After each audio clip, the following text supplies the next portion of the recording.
Every day, every day, we are in shock. Slave descendants, every day we're in shock. When we wake up in the morning throughout the course of the day, regardless if we're encouraged, we're shocked with the fact that we have no community. We're building community. There's a place in Atlanta where they are actually building, they bought land, some of the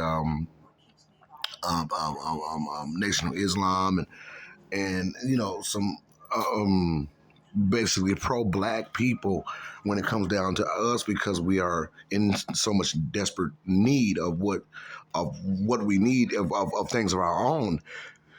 They have sought out to buy land in Atlanta, and black people are moving there. I may move there. I mean, I want to be where black people are doing good, where we're progressive thought, where we're paying attention to our society.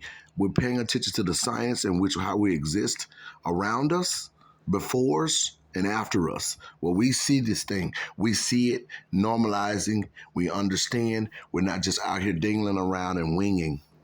We're not out here just winging and just going with every narrative, being tricked or fooled, and the mix up, calling ourselves minorities, all kinds of different stuff, black and brown, all that stuff. We are a people that have been strategically looked at, and we are people who should strategically look at ourselves, not be tricked and fooled. It has taken so long for black people to wake up and understand. I mean, the masses of black people. It's enough to create a movement. We only need 10% in terms of science. That's the way the science goes.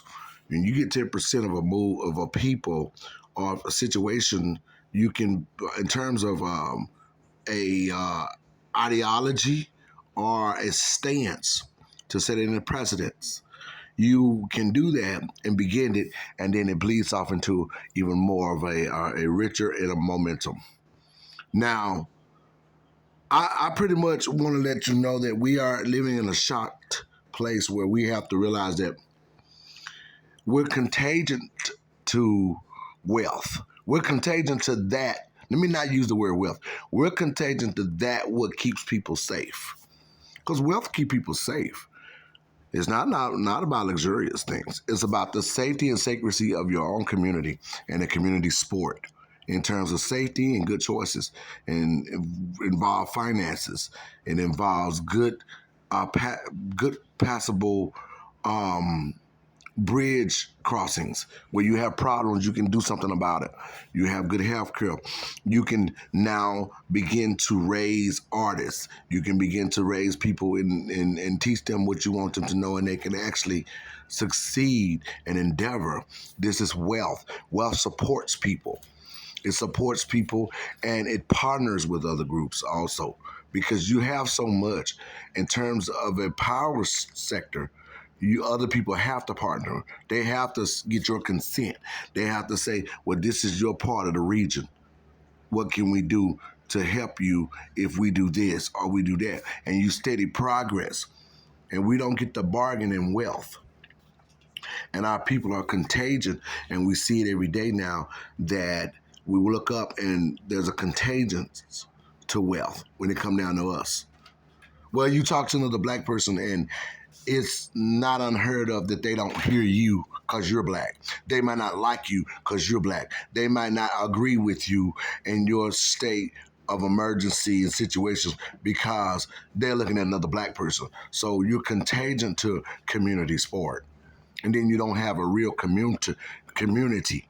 Now, those who are passionate enough to be leaders, thought leaders in the community, we create a slogan, we create a design, we create a back and forth, whereas though among geniusness, we create a back and forth in passion where we begin to the process of community and begin the process of pointing to things that need to happen for us that should happen within the mandate.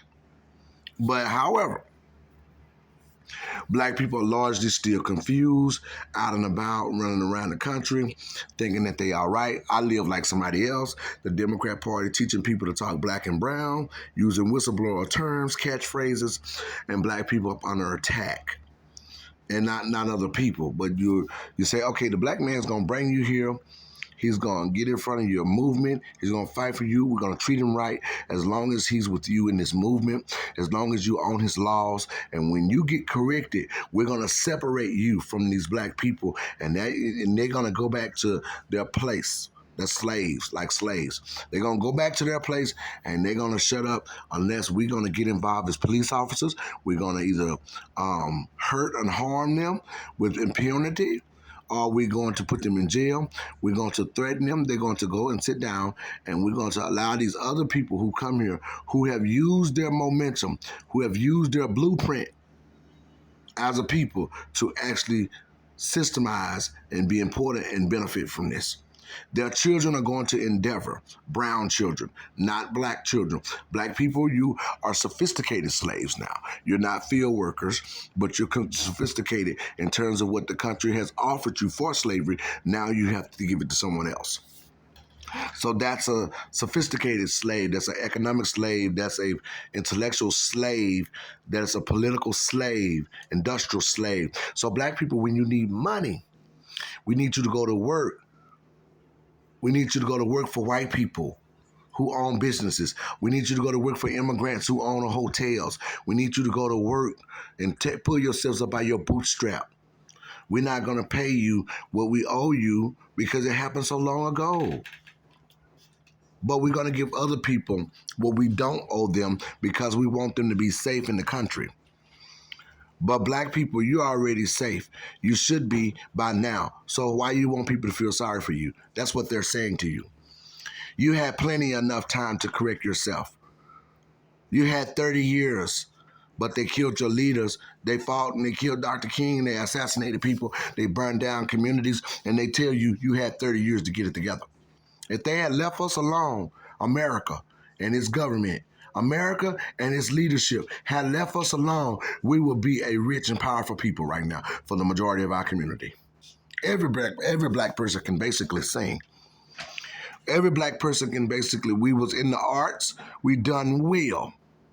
We done well. They ran out the people. They took those companies, those producing companies away from black people.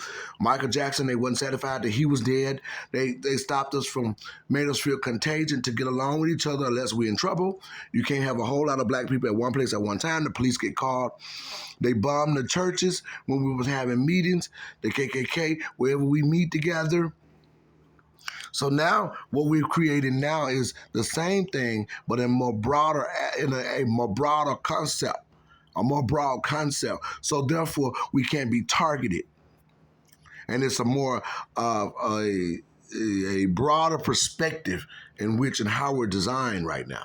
So we won't have to worry about being targeted. And we're still being targeted, though.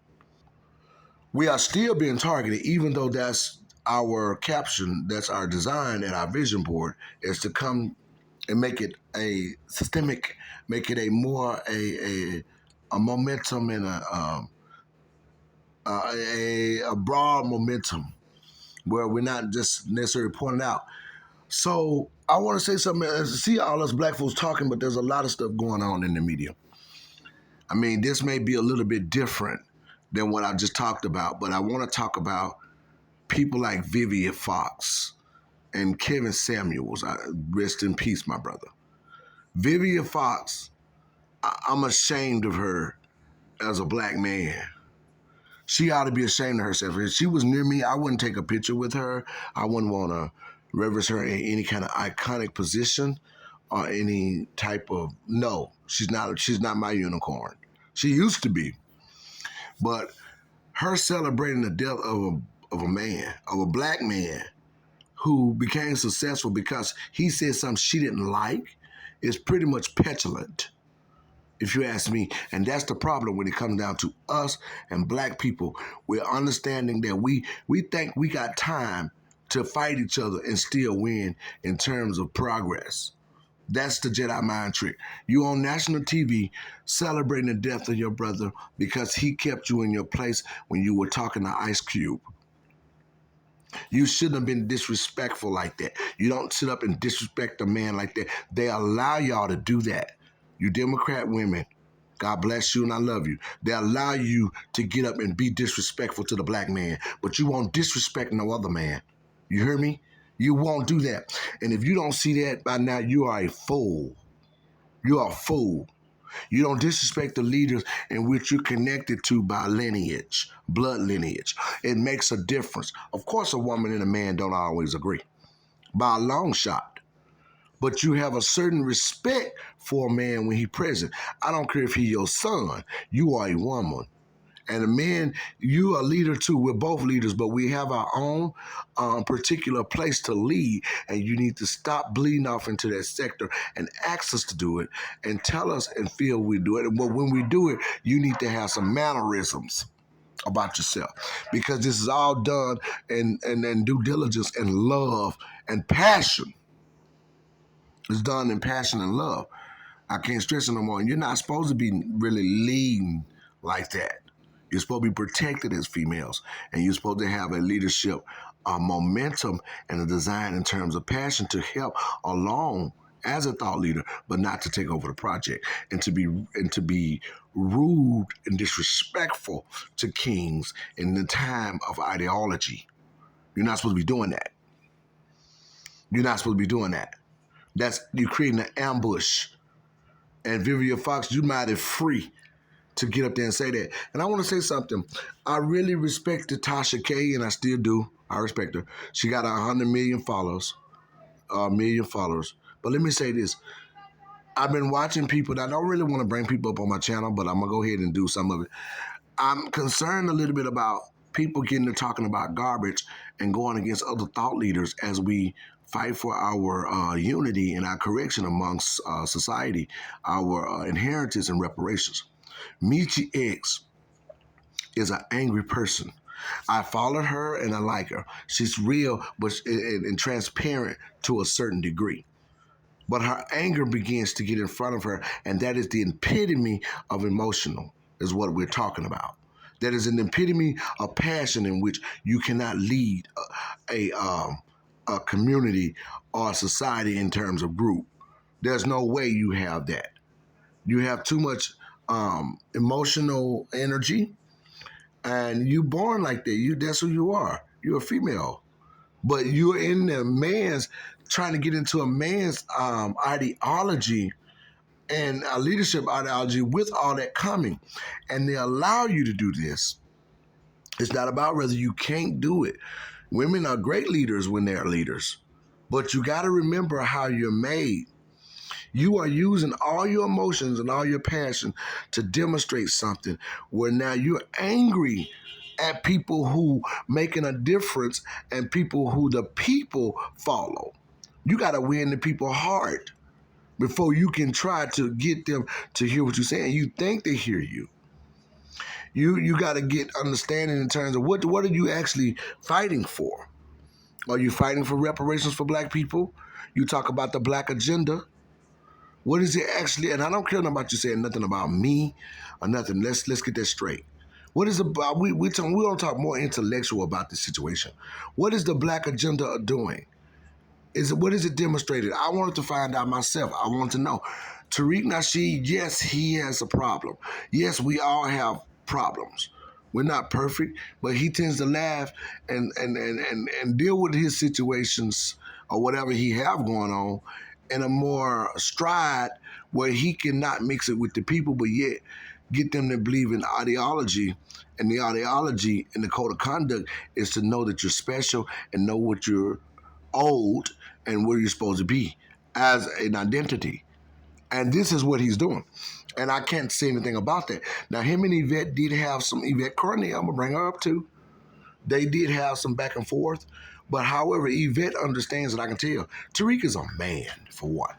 Tone Talks and Yvette Cornell and Tariq Nasheed had a difference. Tone Talks wanted people to vote Democrat. He had to say something about Tariq when Tariq talked about Republican voting for Republican. And Yvette got in it because Tariq Nasheed won in terms of the petty back and forth, the argument. He said some things about Tony, started imitating Tone. He's a comedian. He'll make you laugh. And some things I don't necessarily agree he should do, but he is a thought leader, and he does have the work to bring him to back him up. Let's be real about it. Yvette is a more political analyst. Tariq Nasheed is definitely a stoker. Michi X, you can be both. You may be a stoker, but Michi X, honey, you got to get it together. You got to stop trying to, you're trying to harm people because you've been hurt. Hurt people hurt people. You've been hurt by this man, the stuff he's saying about you. You think you using the people saying you hurt by the fact that nobody's leading anybody. And Tasha K just got a lawsuit handed to her, through her, off her. She's hurt by that. So y'all up there having a meeting, and it looks like a good faith meeting, but you're going up there with the wrong momentum. We're trying to get reparations in the country, and we don't need black women sitting up having philosophical conversations to demise the integrity of the black man in terms of leadership. That's not what we're doing. If you got a problem, we're going to fix that in our community. We don't need you going after people's intellectual property. That's emotional. Of course, Tariq has things people disagree with, but he's waiting on y'all to partner with him, and he does need education. We all need it, but he's educated enough to do what he's doing. Yvette, she's a good candidate up for educating people. She is a political analyst, literally. Yvette Cornell is deemed and constituted as a genius in America. And Tariq probably is too, and he should. We probably all are. The genius is just coming together now because it has to be there. And I'm not trying to put nobody down. What I want to do is create a round table of discussion so we can begin the progress before our children, before our community, and ourselves. We got to do this. All this freedom that we got, that the black woman thinks she got, because you want to jump up and say stuff they allow you to. You got a higher pitched tone than we have as men. We got more boldness when we speak. It's more of a boom when you hear us. But y'all got a high pitch and it's and you know you're in front of everything because you want to be and you're angry. And as a black woman, we understand the anger because we're black men. So we need some order in the courthouse. We need some order, if you will. So we can keep progressing in terms of what we really need to happen. We don't need anger. We need order, not anger with each other. We need to be angry at the right source, and we need to be more strategic. This is a real serious chessboard that we own. And if we're going to do this, we're going to have to do this in full colors. Yes, Jason Black, he's give us the more militant side of things. I look at Jason Black like he part of the new Black Panthers or maybe Fred Hammond or somebody. So, you know, I'm an intellectual. So I come here and we discuss things and I don't have many followers. But I know that the language and the passion is here. So we have to do something. And we have to remember we're not going to be like unicorns and celebrity style in terms of this. Well, now it's created. We created and designed our movement. We're on it now. And we have to understand as we uncover how to move, what to do, and how to progress in terms of this endeavor. It's going to be a serious and great endeavor for the community at large. We're already suffering. Our own community that are minions, the sheeple, are trying to fight us about giving them life. They're happy being squeezed to death, but they don't even know what's going on. Like Harriet Tubman said, if they knew they were slaves, I could have freed more. That's what we're doing now. Let's do a great job at it. Let's continue the momentum and continue to fight. And thank you for following me. Please subscribe to my channel. I will come back and do more talks about some things. And I want to mention more people. I'm going to start mentioning people because I guess we have to do that. And Dr. Umar, you know, he's trying to incentivize and get it together. But let me tell you something, black people. We got to air out our business. We got to get this aired out the way we do. And we got to stop trying and looking for reasons to go against each other because we are being fought against. We're being attacked, not only by society, but by each other.